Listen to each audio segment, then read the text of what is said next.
Personal visit. Naniniwala ba kayo na yung, pagpunta ni Sara Duterte sa Australia ay katrayduran sa bayan? Ito, ano ka, naniniwala ba kayo na yung pagpunta ni Sara Duterte ay pagtatraydor sa gano'n pa rin yun, eh. Ah, naniniwala kayo? Okey, sige.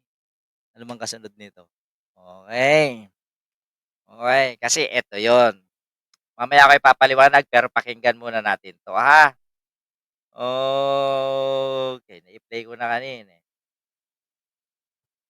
Ng reaction din sa palasyo kasi sabi ng OVP, Vice President Sara Duterte is currently on a personal trip to Australia to attend the Free Duterte Now rally scheduled for June 22 in Melbourne. Hindi lang po ito yung unang beses na bumiyahe ang Vice Presidente to meet with OFWs. Bago po nito, pumunta siya sa Qatar, pumunta siya sa Kuala Glenn Lumpur. Mateo, shoutout. Does the palace see this as something to be concerned about? Kasi, or does the palace see a strategy for the VP to get the sympathy and support of the OFWs by going to different countries? So, lumalabas po na personal trip ulit. Sa aking pagkakaalam, nag-celebrate siya ng kanyang karawan sa Netherlands. Sana all. That's May 29, 20, 30, 31. At meron pa palang Qatar. Sana all. At merong Kuala Hey, Cabral, Lumpur. shoutout.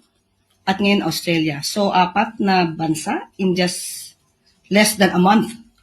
So, kung doon po abala ang ating Vice Presidente sa mga personal trips niya or personal trips with her family, choice po ng Vice Presidente yun. Sabi nga natin, pampersonal o pambayan? That is the question. Judy So wala po Gomba, shoutout. tayong masasabi kung ano man po ang ginagawa niya ngayon bilang Vice Presidente. Ito po ang nakikita ng taong bayan sa kanyang ginagawa bilang isang halal na leader ng bansa. Meron po bang nalalabag ang Vice Presidente dito sa kanyang mga travels na ito? Ang kanya lang sigurong lalabag ay ang kanyang obligasyon sa taong bayan. Okay, yan yung paliwanag ni Undersecretary Claire Castro, ha? At binabakbakan ngayon pati ni Baste. Okay, ito. Bakit ko sinabing patraydor? Normally, ang isang halal ng bayan, most especially if you would notice, yung ginagawa ng presidente, bago lumabas ng bansa si presidente, pinapanawagan, "Uy, lalabas ako para pupunta ako ng Japan, or this is a business trip, okay? Pupunta ako sa ganitong lugar para sa state visit, bibisitahin ko ang bansang ganito." 1 month before, 15 days before, at kung biglaan, at least 1 week before. Para alam ng tao kung saan pupunta, para alam ng tao kung saan napupunta yung pera ng taong bayan. Pero nagtataka ako dito kay Sara Duterte, putang ina, sinabing papunta ng Australia, nasa Australia na. Hindi ba maliwanag na pagtratraidor yan sa ating mga Pilipino? Na ang inaakala natin na yung pangalawang pangulo natin ay nasa loob ng Pilipinas, tumutulong sa mga Pilipino, nagpapahupa ng tensyon, lalong-lalo na yung mga gulo sa kanilang mga bakuran. Eh wala na pala. At nandun na sa Australia para bigyan ng kasiyahan yung mga supporter ng ama niya. Oh, hindi ba napakalaking pagtatraidor sa isang Juan de la Cruz na tulad ko? Tapos, pagdating sa Australia, pagdating sa ibang bansa, anong ginagawa? Imbes na ilako, ang BBM, nasa Japan, para i-promote ang Pilipinas, para makapag-attract ng mga investors. Si Sara, anong ginagawa pag nasa ibang bansa? Sinisira mismo ang administrasyon para bugawin yung mga investors, para madismaya yung mga namumuhunan, para hindi magkaroon ng trabaho ang ating mga babayan. Pero teka, sabi dito ni Mama Anita Kumagay, pumupunta sa iba't ibang bansa si Sara magnanakaw para sirain ang gobyerno at si BBM. Traitor. O yan, abalahin na naman ang mga Philippine Embassy or Consulate sa bansang pupuntahan yan.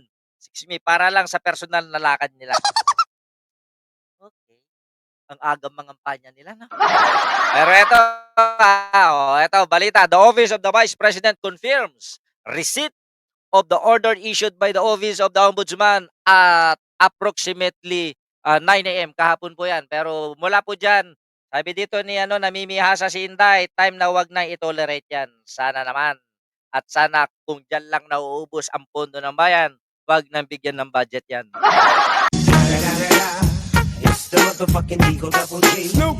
So simula kahapon, mag-umpisa tayong magbilang kahapon.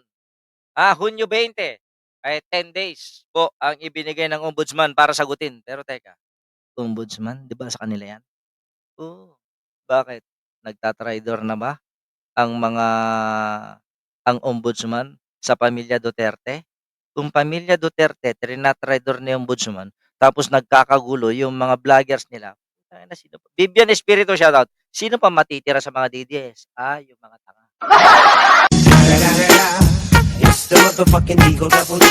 Kaugnay ng usapin ng pagbisita ni Sara Duterte sa Australia, Vice President Sara Duterte is currently on personal trip.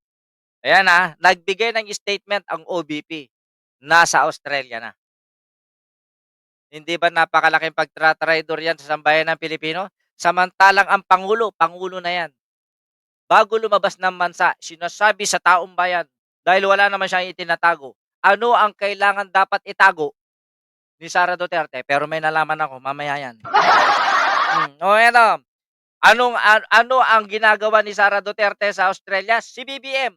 Nasa Japan. Para ilako ang bayan. Mag-attract, manghikayat ng mga investors. Orlando Sante, shoutout. Manang ani, hello. Manghikayat ng mga mamumuhunan. Eto, anong purpose? Para samahan lang sa rally. Yung kanilang mga supporters. Nakakain ba yan? Nakakain ba yan ng taong bayan yung pagpunta niya para mag-rally sa ibang bansa? Bakit hindi kayo mag-rally sa Pilipinas? Sa Pilipinas ang laban natin. Sa Pilipinas ang impeachment mo. Bakit magra-rally ka sa Australia? Bakit kayo nagra-rally sa Australia? Yung tatay mo nasa the Netherlands.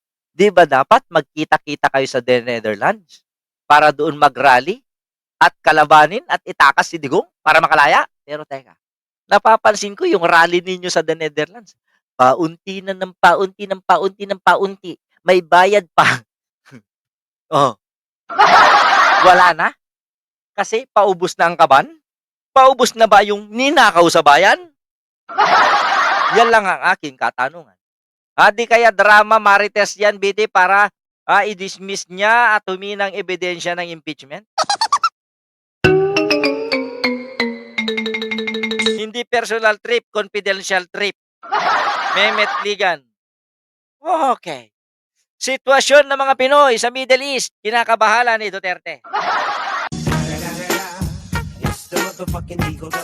Dali lang. Naihipokrituhan lang ako rito.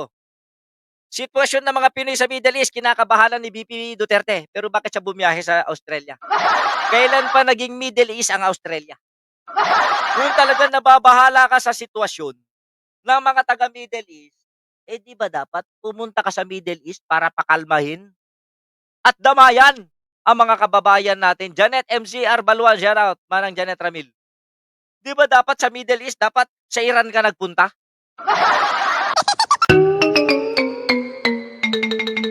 June 20, nasa Australia siya. Iniisip niya yung kapakanan ng mga kababayan natin sa Israel, sa Middle East. Nasa Australia siya. Alupit.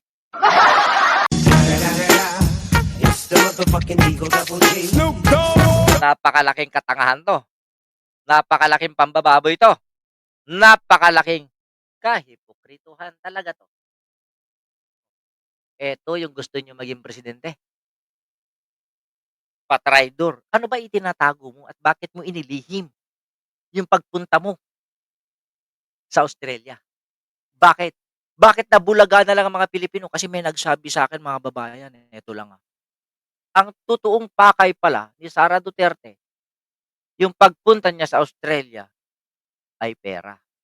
Eto Sabado at Linggo. Sabado o Linggo, ngayon o bukas ang rally. Pero Huwebes pa lang bumiyahe na.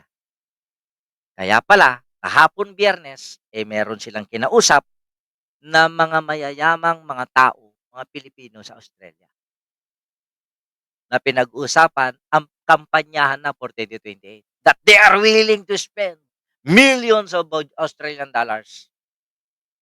Pag pera mabilis, pag tulong babagal. Okay. It's the motherfucking Eagle Double G.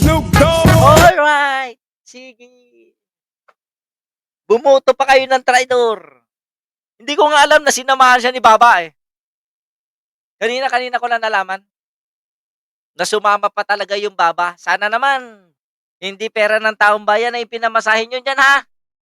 Sana naman yung mga pambili nyo ng tissue para pamunas ng mga wet packs at kiki ninyo pag umihi kayo, hindi galing sa taong bayan ha. Sana naman yung mga nilalamon ninyo ay hindi galing sa taong bayan para masustentuhan lang at mapagbigyan yung mga kapritsyo ninyo. Abay, nakakahiya naman sa Juan de la Cruz na tulad ko na ang gagaling yung magsalita, ang yayabang yung magdakdak, inaasa nyo lang pala ang pamumuhay at kayabangan ninyo sa pamahalaang Pilipinas. It's the motherfucking Eagle Double G. Jam Castillo, good morning, good morning, good morning. Please don't forget to like and share mga kapatid. Mabuhay, mabuhay at eto na tayo. Eto na.